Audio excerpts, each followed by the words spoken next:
It's the E-Commerce Minute, your daily dose of e-commerce, tech, and retail news with your hosts, Bart Mraz and John Suter. The E-Commerce Minute is a production of Sumo Heavy, a digital commerce consulting firm in Brooklyn, New York, and Philadelphia. Find us on the web at sumoheavy.com.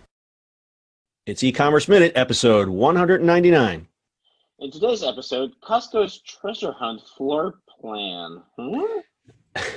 If you're visiting Costco anytime soon, be prepared for a treasure hunt. The rotisserie chicken and cheap vodka purveyor allegedly designs its store layout to purposely confuse their customers. This probably won't come to a shock to anyone who's been in a Costco, but this is for those who may not have been. That's according to an article from Business Insider that looked into some of the many queries posted in Quora and Reddit asking the question, why doesn't Costco make it easier to find items in stores? One shopper posted, are these changes made purely to force people like me to walk by stuff I wouldn't normally walk by? I bet it works, but it sure does rustle my jimmies. Oh, you kids and your jimmies. Sprinkles. Haven't had my sprinkles rustled in a long time. Okay, so it turns out it's entirely by design and to keep you from roaming the aisles and spending more. Costco employees refer to it as the treasure hunt. They purposely move products around to different locations and are constantly rotating a certain percentage of their inventory to new products. Tony Jacobson, who worked at Costco for 13 years, wrote on Quora. This creates a treasure hunt experience as you shop and helps you discover new products that you may not normally see on your shopping visits. And that's not the only strategy that's meant to confuse. CBS reported that the lack of signage within the warehouse is also meant to encourage people to explore. An article on Fast Company stated that Costco designs their layouts as an elaborate racetrack that exposes shoppers to a greater number of products. This layout allows customers to view home, seasonal, and lifestyle selections on low-profile racks that allow for open sightlines across any point of the store. The very outside of the track is home to practical staples, including toilet paper, whose location requires consumers to pass many impulse buys. The retail chain tends to keep fresh food and essentials in the back of the store to draw you in. Meanwhile, many Costco employees place their store's biggest bargains in the center court of the store, according to Business Insider's Kate Taylor. So if you want to keep your cart light on your next Costco trip, stay to the middle or the back of the store, or one with many treasures in it. It's just silly. So this is kind of silly story, and it's kind of Captain Obvious, but that was frustrating the hell out of me. What it tells me is that it's worth it to actually have people there to move crap around. If you look at some of the I went through some of the Reddit and Quora feeds.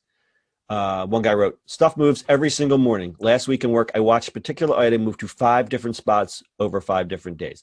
So that's manpower there to take that. And they've calculated into the cost of that guy doing this that it's worth it because the impulse buys will spike based on where things are placed. That's true. And it makes sense. I just think that's like silly. I think it would be rather frustrating to work there. It's like, I finally it's not gonna work. Finally merchandise that rack. Shit.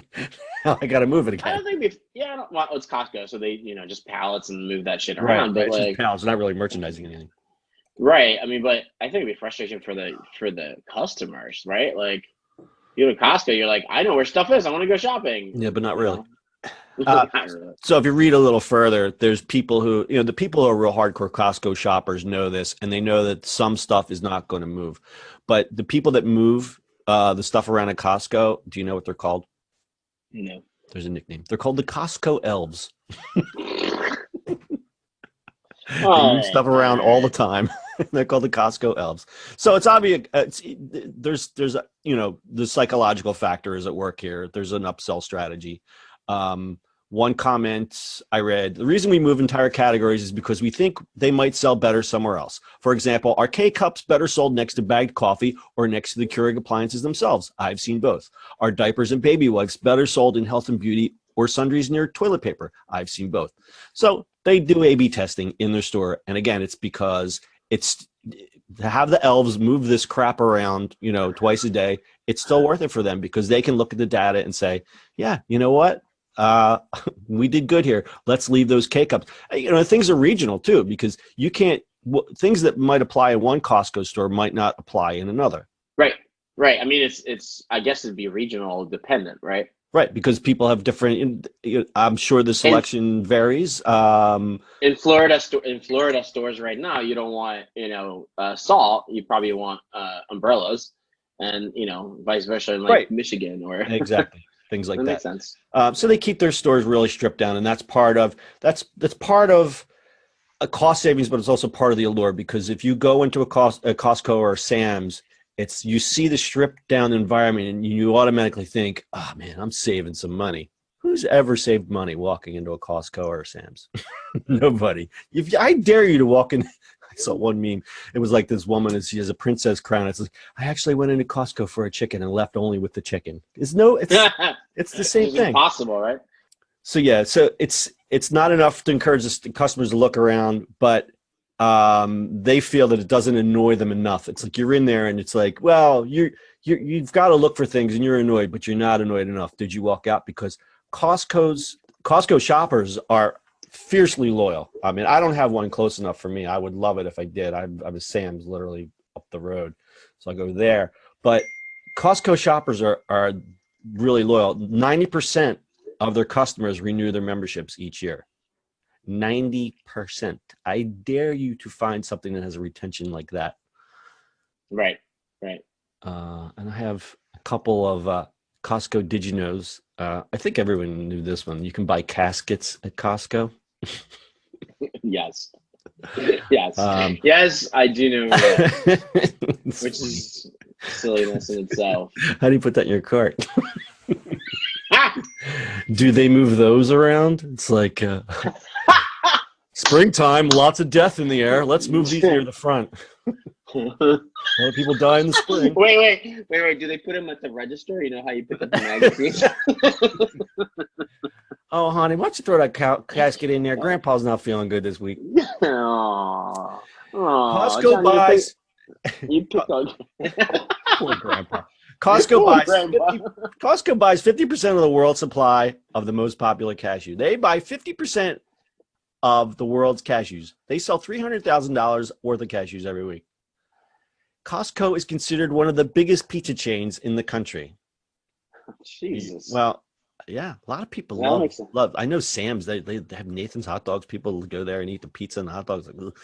Costco is a pizza chain, but there's only a few chains like Cece's that are bigger than it. This actually relates probably regionally too. The brands that Costco offer constantly change. And that's because they buy from whichever brand name overproduced that month. And I think that's smart. I think that's a smart buying strategy. I know Big Lots is like that. Like you go in Big Lots and just the weirdest stuff is there. And it's one of those things, if you don't see it when you're there, you can't say, oh, I'm going to come back for that, because it's not going to be there. So it makes shopping interesting. Speaking of food, the Costco hot dog and drink combo has been $1.50 since 1983. The price has not changed since the store has opened. How about that? Wow. How about them apples?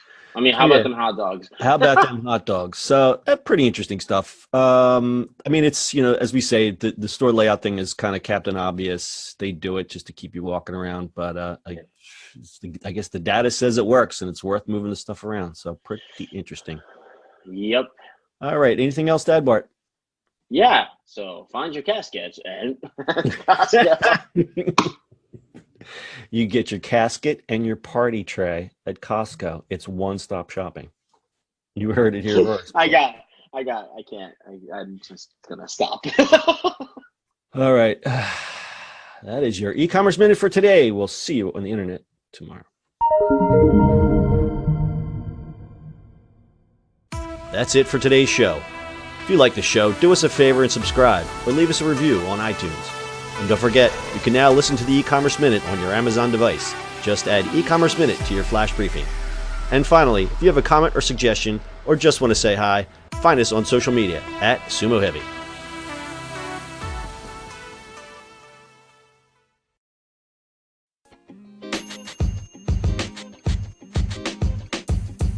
The podcast you just heard was recorded with Anchor. If you want to make your own, download the Android or iOS app completely free from anchor.fm/podcast. That's anchor.fm/podcast.